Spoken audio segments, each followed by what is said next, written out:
और पुल code system वगैरह क्या होता है सारा पढ़ लेते कन्वेयर के बारे में। ठीक है, सेफ्टी डिवाइसेस से रिलेटेड जिस तरह आज हम लोग पढ़ते हैं कि जैसे यहाँ पे जिस तरीके से हम लोग हॉलेज रोड में पढ़े थे ना कि 30 मीटर से अगर ज्यादा लेंथ एक्सीड करता है तो हम लोगों को सिग्नलिंग अरेंजमेंट का व्यवस्था करना होगा। तो वही यहाँ पे भी है, कन्वेयर में भी वही है कि कन्वेयर में क्या होता है, एक ड्राइवर ड्रम होता है, ड्राइवर पुल्ली होता है और एक ड्रिवन पुल्ली होता है जिसको फ्लोवर्स बोला जाता है। ठीक है ना,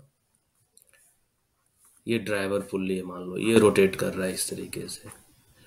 तो बोल रहा है कि प्रत्येक 30 मीटर लेंथ पे 30 मीटर से ज्यादा मतलब एक्सीड्स अगर 30 मीटर लेंथ कर रहा है, जैसे मान लो ये लेंथ 30 मीटर से ज्यादा हो गया, ये लेंथ 30 मीटर से ज्यादा हो गया, तो प्रत्येक 30 मीटर लेंथ पे है ना, इसमें सिग्नलिंग अरेंजमेंट का व्यवस्था करना होगा। ठीक है, सिंपल ये याद रखो, जो दिया हुआ है हॉलेज में वही यहाँ भी है। और अगर रीजनल इंस्पेक्टर को लगता है तो वो रिवर्स डायरेक्शन में भी करेगा। रिवर्स डायरेक्शन में भी बोल सकता है कि आप सिग्नलिंग सिस्टम का व्यवस्था कीजिए। जिस तरीके से हॉलेज केस में क्या था कि जहां पे ड्रम के साथ हॉलेज खलासी यहाँ पे बैठा हुआ है, यहाँ पे बेल लगा हुआ है और ट्रामर जगह जगह जहाँ स्टॉपिंग डिस्टेंस है, जहाँ पे टब को काटना है जोड़ना है, वहां से ट्रामर क्या कर रहा है, ये दो वायर गया हुआ है, दोनों में कॉमन वायर है, दोनों को सटा रहा है, आपस में रगड़ रहा है, तो क्या हो रहा है, यहाँ पे घंटी बज रहा है।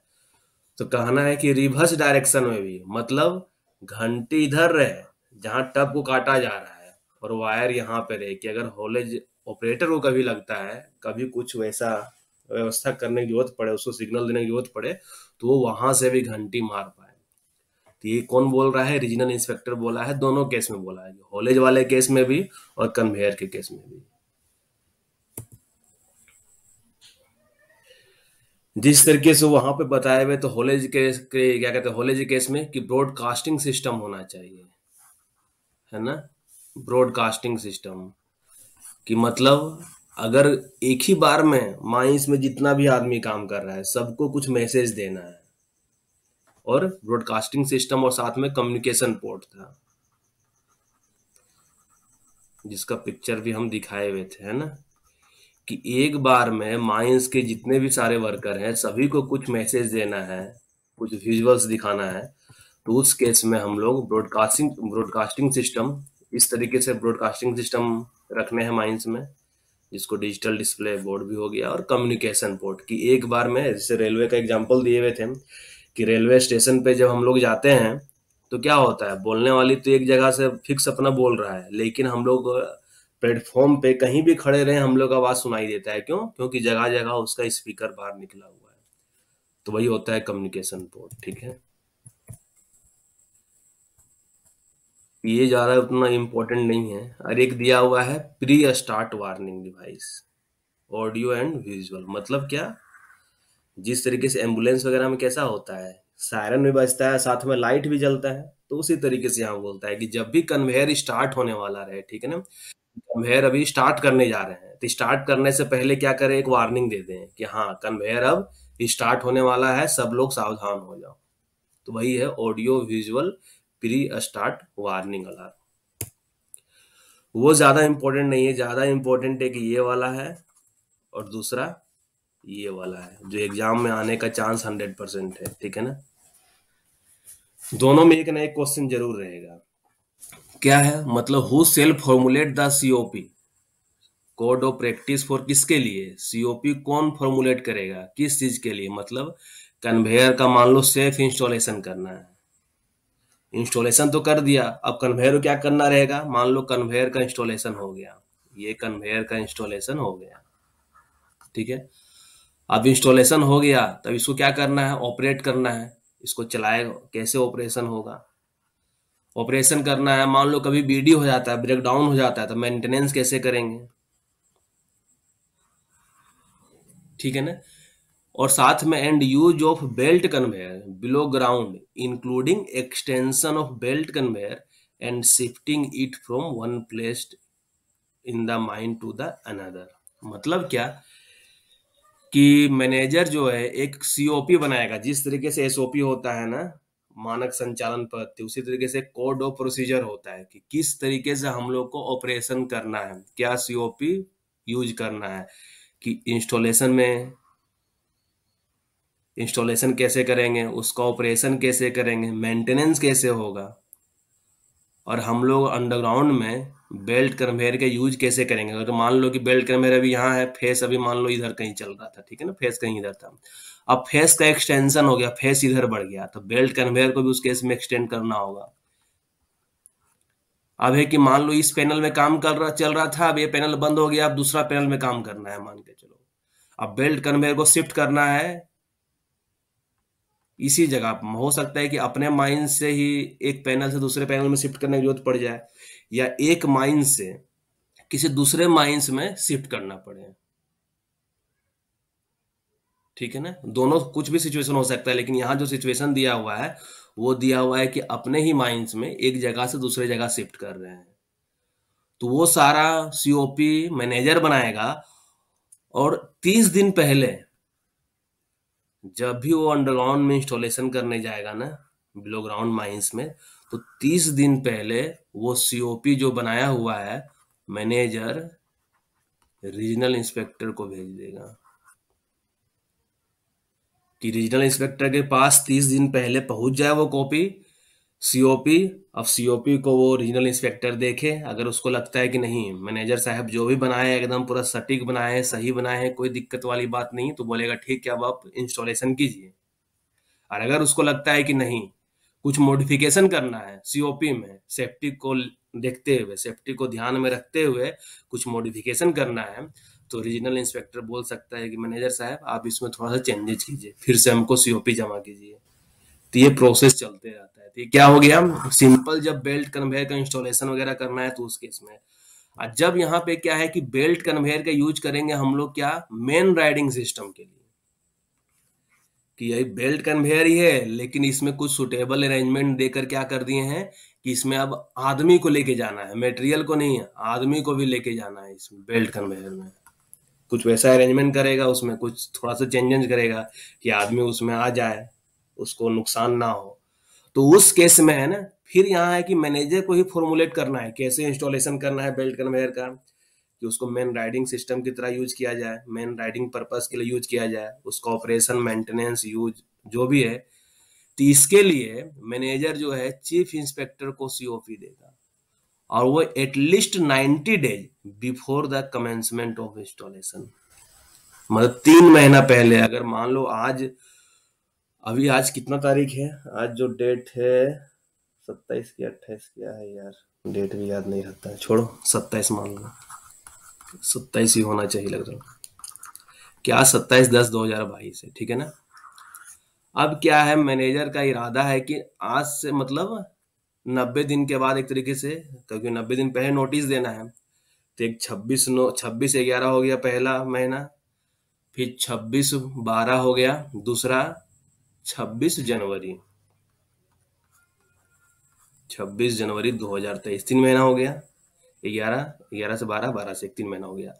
अब क्या है कि अगर 26 जनवरी को इरादा है ना मैनेजर का कि हमको बेल्ट कन्वेयर इंस्टॉल करना है, 26 तारीख है, अच्छा ठीक है हम 27 मान के चल रहे हैं, कि 27 तारीख को मतलब क्या बोलते हैं 26 जनवरी 2023 को अगर उसका इरादा है इंस्टॉल करने का, तो वो कम से कम 3 दिन 30 दिन मतलब 90 दिन पहले है, ठीक ना, 90 डेज पहले। तो मतलब 90 डेज पहले क्या हो जाएगा, 25/10 हो जाएगा, ठीक है ना, कि 25/10 को 2022 या उससे पहले उसके पास सीओपी का एप्लीकेशन चले जाना चाहिए, किसके पास, चीफ इंस्पेक्टर के पास। मैनेजर किसको दे देगा, चीफ इंस्पेक्टर को सीओपी, एटलीस्ट 90 डेज बिफोर। तो इस चीज को ध्यान रखना। फिर है कि सीओपी को चेक करेगा कौन, चीफ इंस्पेक्टर। अगर उसको लगेगा कि सही है तो सही बोलेगा, ठीक है आप जो भी बनाए मैनेजर साहब एकदम पूरा सही है, कोई दिक्कत वाली बात नहीं है। लेकिन अगर उसको लगेगा कुछ चेंज करना है तो चेंज करवा देगा, मॉडिफिकेशन करवा देगा, ठीक है ना। तो ये हो गया 2 चीज जो बहुत ही ज्यादा इंपॉर्टेंट है, हर एक एग्जाम में इसका आने का चांस है, ठीक है। तो वो ध्यान रखना। अब है कि किसका रिस्पॉन्सिबिलिटी है कि सीओपी को इम्प्लीमेंट करे माइंस में। तो मैनेजर तो आएगा ही, किसी भी चीज माइंस में डिसीजन लेना मैनेजर आएगा ही, लेकिन यहाँ पे क्या है, इंजीनियर का भी रोल आ जाएगा। मतलब manager and engineer shall both be responsible for implementation of the COP. तो इस बात का ध्यान रखना है कि सीओपी को इम्प्लीमेंट करने का जिम्मेवारी किसका होगा माइंस में, मैनेजर और इंजीनियर जो रहेगा दोनों का होगा। क्योंकि बेल्ट कन्वेयर वगैरह जो भी चीज है वो इंजीनियर उसको ही अच्छे से समझ सकता है, मैनेजर को थोड़ा बहुत जानकारी होगा, लेकिन पूरा जानकारी किसको होगा, इंजीनियर को होगा। तो इसलिए इंजीनियर का रोल अब बढ़ जाता है इसमें। अब ये क्या बोला हुआ है, जिस तरीके से हम बताए हुए थे ना, एक सिक्वेंशियल्स जो इंटरलॉक सिस्टम जो होता है, तो यहाँ पे क्या बोल रहा है कि बेल्ट कन्वेयर में है ना, हम लोग ऐसा अरेंजमेंट करके रखेंगे कि वो ऑटोमेटिकली स्टॉप हो जाए। कब, किस किस केस में ऑटोमेटिकली स्टॉप होने की बात कहता है, तो हो सकता है कि फर्स्ट क्लास सेकंड क्लास में यही ऑप्शन, यही क्वेश्चन दे दे और ए बी सी डी एक ऑप्शन दे दे, और डी ऑप्शन जो दे देगा वो बेकार वाला ऑप्शन देगा, जो ऑप्शन देगा कि गलत है। तो इसमें क्या बोला है कि अगर in case of excessive friction between the belt and the drum, ये ड्रम हो गया, बेल्ट कन्वेयर का ईएमटी में डिटेल में पढ़ाए हुए हैं, ये ड्रम हो गया, ठीक है ना। अब क्या होता है, ये बेल्ट घूमता कैसे है, ये जो पुल्ली घूम रहा है, मान लो ये ड्राइविंग पुल्ली है, ये टाइट साइड हो गया, ये स्लिक साइड हो गया, उतना डिटेल में जाना नहीं है, ये माइनस हो गया, ठीक है ना। ये ड्राइविंग पुल्ली है या ड्राइवर है, ये फॉलोअर है या ड्रिवन पुल्ली है।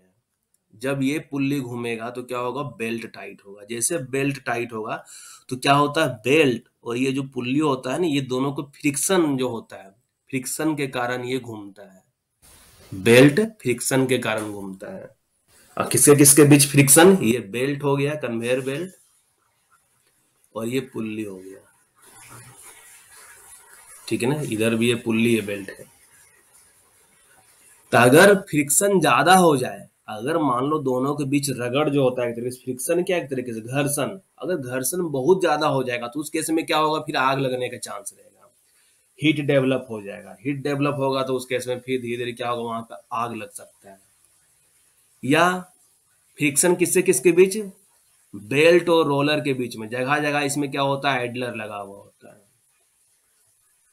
आइडलर लगा हुआ होता है, ठीक है ना। यहाँ एक स्नब पुल्ली होता है जो एंगल ऑफ कॉन्टेक्ट बढ़ा देता है, स्क्रेपर होता है। अगर किसी के बीच अगर फ्रिक्शन ज्यादा हो गया, बेल्ट और ये सारा चीज जो भी दिया हुआ है, गाइड्स हो गया, रोलर हो गया, स्क्रेपर हो गया, डिफ्लेक्टर्स हो गया, अगर क्या हो रहा है, ज्यादा हो गया एक्सेसिव फ्रिक्शन, तो उस केस में है कि ऑटोमेटिकली उसको स्टॉप हो जाना चाहिए बेल्ट कन्वेयर को।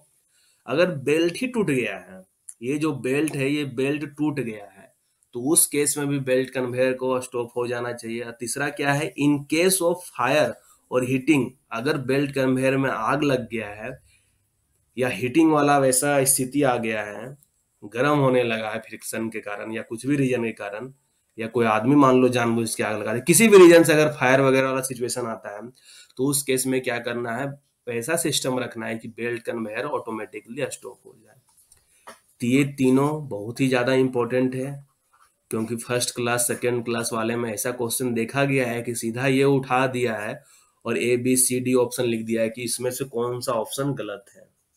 तो जो भी चौथा ऑप्शन दिया हुआ रहेगा वो गलत ऑप्शन होगा। ये तीन ऑप्शन को अपने माइंड में रखना है, फ्रिक्शन, फायर और ब्रेकेज अगर हो जा रहा है तो। ये हो गया, ये question last year first class में आया हुआ था लग रहा है, examination of haulage engines unrestricted में आया हुआ था। क्या है, जो भी हॉलेज ड्रम होता है, हॉलेज इंजन मतलब हॉलेज ड्रम क्या हुआ है, उसको पावर देने के लिए मोटर है, इंजन है, बहुत सारा चीज है। तो ही बोल रहा है कि एग्जामिनेशन ऑफ हॉलेज इंजन कितने दिन में करेगा, कौन करेगा। ये कॉम्पिटेंट पर्सन का ड्यूटी है कि वो एग्जामिन करे once at least in every 24 hours, पर 24 घंटा में कम से कम एक बार किस चीज का जांच करे, कम से कम वो हॉलेज इंजन का जांच कर ले, ब्रेक व्हील का जांच कर रहे, रोप का जांच कर ले, और कोई अदर अप्लायंसेज अगर यूज हो रहा है तो उसका जांच कर ले। तो ये ध्यान रखना कि हॉलेज इंजन का जांच 98 नंबर रेगुलेशन में दिया हुआ है। इसका जांच कोई कॉम्पिटेंट पर्सन करेगा, और कितने टाइम में करेगा? 24 घंटा में कम से कम एक बार करेगा। किसका किसका जांच करेगा? हॉलेज इंजन का जांच करेगा ही, क्योंकि टॉपिक ही दिया हुआ है हॉलेज इंजन। लेकिन साथ में ब्रेक व्हील का भी जांच कर लेगा, रोप का भी जांच कर लेगा, और कोई भी अदर अप्लायंसेज यूज हो रहा है तो उसका जांच कर लेगा। और 7 दिन में क्या जांच करेगा? Once at least in every 7 days. 7 दिन में जो भी ट्रेक यूज किया जा रहा है, मतलब टब को लाने ले जाने के लिए, ठीक है ना, या मैकेनिकल पावर यूज करके ले जाए टब को, या जो सेल्फ एक्टिंग इंक्लाइन वाला है, ग्रेविटी वाला यूज करके ले जाए, ग्रेविटी के कारण टब उसके ऊपर आना जाना करे, तो हॉलेज रोडवे की जांच प्रत्येक 7 दिन में करेंगे एक तरीके से, ठीक है ना। हॉलेज ट्रैक की जांच हम लोग 7 दिन में करेंगे। और ये बताओ, जो टब में, ये एक टब हो गया, ठीक है ना, टब में ड्रो बार वगैरह हो गया, बफर हो गया, उसकी जांच कितने दिन में करेंगे हम लोग? टब में जो ड्रो बार हो गया, बफर हो गया, इसकी जांच कितने दिन में करना था हम लोग को? कोई बताओ जल्दी से। लास्ट क्लास में बताए हुए हैं तुम लोग को, 14 दिन में, कि कम से कम एटलीस्ट वंस इन 14 डेज, की 14 दिन में कम से कम एक बार जांच कर ले। और ट्रैक की जांच कितने दिन में करना है? 7 दिन में। तो ये ध्यान रखना, कम से कम 7 दिन में एक बार जरूर कर ले हॉलेज ट्रैक की, ठीक है ना। अब 99 में क्या है? Examination of haulage and travelling roadways. तभी जैसे जो हॉलेज रोडवे को तो बता ही दिए हैं कि 7 दिन में जांच करना है, तो ट्रेवलिंग रोडवे का भी जो जांच करना है ना, 7 दिन में ही करना, once at least in every 7 days. Travelling roadway हो गया, ठीक है ना, ट्रेवलिंग रोडवे हो गया, हॉलेज रोडवे हो गया, और साथ में including roadways leading to all the outlets of the mine which are in use. अगर कोई रोडवे और यूज हो रहा है, जो एक तरीके से क्या हो रहा है, आउटलेट, जिसके थ्रू, आउटलेट मतलब क्या, जिसके थ्रू बाहर निकलने का जो माइंस का रास्ता है जो कनेक्टेड है, ठीक है ना। मान लो अंडरग्राउंड में कोई इधर से रास्ता है, कोई सिंपल गैलरी वगैरह जो हो गया मान लो, और वो क्या है, आगे चल के इसी में जाके मिल जा रहा है, तो हमको इसका भी जांच करना है। अगर इधर कोई रास्ता ऐसे करके इसमें मिल रहा है तो इसका भी जांच करना है। तो ये सारे बातों का ध्यान रखना, जो कि आदमी तो ध्यान रखेगा कि हॉलेज रोडवे, ट्रेवलिंग रोडवे का जांच तो 7-7 दिन में करना ही है, लेकिन साथ में क्या है, ये चीज छूट जाता है, ये चीज जो है इंक्लूडिंग वाला चीज छूट जाता है। Including roadways leading to all the outlets of the mine, ठीक है ना। जो भी आउटलेट्स माइंस का यूज हो रहा है, अगर कोई रोडवे जाके उस आउटलेट्स में मिल रहा है, आउटलेट मतलब क्या, बाहर जाने के लिए, बाहर जाने का रास्ता, अगर उसमें जाकर मिल रहा है तो उस रोडवे का भी हम लोग जांच करेंगे, ठीक है ना। तो हो सकता है ऐसा क्वेश्चन दे दे कि हॉलेज रोड मतलब examination of which of among the following is incorrect, कि हॉलेज रोडवेज कम से कम at least once in every 7 days में जांच करना चाहिए, ट्रेवलिंग रोडवेज जांच करना चाहिए, सी में दे देगा including roadways leading to all the outlets of the mine, इसका जांच करना चाहिए, और डी ऑप्शन और कुछ दे देगा। तो आदमी हो जाएगा सी में कंफ्यूज हो जाएगा कि सी का क्या है। तो सी का ध्यान रखना, सी ऑप्शन क्या दिया हुआ रहेगा, हो सकता है ये कि including roadways leading to all outlets, उसकी भी हम लोग जांच करना है।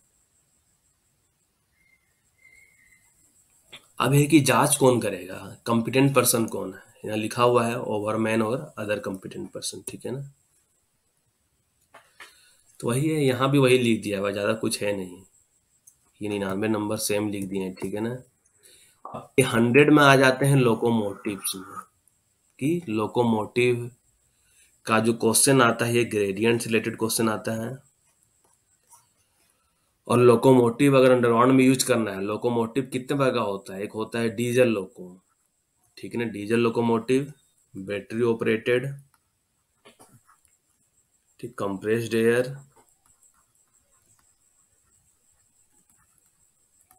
और ट्रॉली वायर। ये डिफरेंट डिफरेंट जो हम लोग पढ़ते हैं डीजल लोको, जिसमें सीओ वगैरह प्रोड्यूस होता है, तो ये डिफरेंट प्रकार का लोकोमोटिव हो गया जो अंडरग्राउंड माइंस में हम लोग यूज करते हैं, ठीक है ना। तो यहाँ बोला जा रहा है कि अगर लोकोमोटिव को हम लोग को अंडरग्राउंड माइंस में यूज करना है तो किससे परमिशन लेना होगा? ये रीजनल इंस्पेक्टर की बस की बात नहीं है, क्योंकि हो सकता है अगर डीजल लोग को अंडरग्राउंड में यूज करेंगे तो सीओ वगैरह प्रोड्यूस होगा, ठीक है ना। तो जहरीला गैस, पॉइजनस गैस प्रोड्यूस होगा तो रीजनल इंस्पेक्टर अपने ऊपर जिम्मेवारी नहीं लेगा। अगर मान लो माइंस में डीजल लोग को यूज हो रहा है, एक्सीडेंट हो जाता है, तो रीजनल इंस्पेक्टर वगैरह के ऊपर जिम्मेवारी लगता आता है कि आप क्या देख रहे थे माइंस में, आपको तो एरिया आपको बांट दिया गया है, तो आप क्या देख रहे हैं वहां पे। तो इसलिए रीजनल इंस्पेक्टर की ये अंदर का चीज नहीं है ये। क्योंकि अगर माइंस में कहीं हो जाता है ना, एक्सीडेंट वगैरह होता है, तो जो रीजनल इंस्पेक्टर होता है ना, तो उसके ऊपर भी चीफ इंस्पेक्टर उसका बॉस बैठा हुआ है वो क्वेश्चन करने के लिए कि मतलब क्या कर रहे हैं, जाके माइंस में जाके पैसा वगैरह ले लेते हैं क्या, क्या कर रहे हैं जो आप माइंस में एक्सीडेंट हो जा रहा है, आप कुछ एक्शन नहीं ले रहे हैं। तो ये जो है चीफ इंस्पेक्टर यहाँ डिसीजन लेगा कि लो को अंडरग्राउंड में यूज करना है कि नहीं। तो जो भी कंडीशन देगा, स्पेसिफाई करेगा, चीफ इंस्पेक्टर राइटिंग में देगा, ठीक है ना। राइटिंग में चीफ इंस्पेक्टर से परमिशन लेना होगा, इस चीज का ध्यान रखना। दूसरा ये इम्पोर्टेंट है कि no locomotive shall be used.